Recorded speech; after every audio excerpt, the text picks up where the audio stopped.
Hey my beautiful soul, it's me Sri. Welcome back to my channel. Okay Maccha, listen.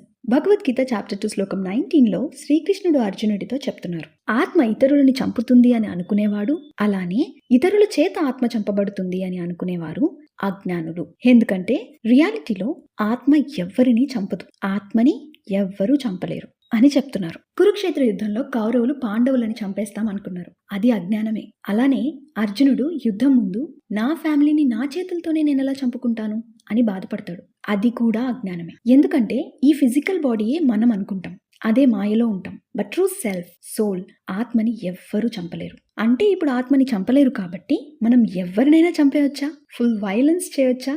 No, చెయ్యకూడదు. ఆత్మ నివసిస్తున్న ఈ physical బాడీని నాశనం చేశారు అంటే హింస చేసినట్లే. Because this body belongs to the soul. మా హింస్యాత్ సర్వభూతాన్ని, ఏ జీవిని కూడా హింసించకూడదు. కానీ కొన్ని సిచ్యువేషన్స్లో హింస అవసరం అవుతుంది. ఎగ్జాంపుల్, పాము కాటేయడానికి వస్తున్నప్పుడు నిన్ను నువ్వు కాపాడుకోవడానికి దాడి చేయొచ్చు.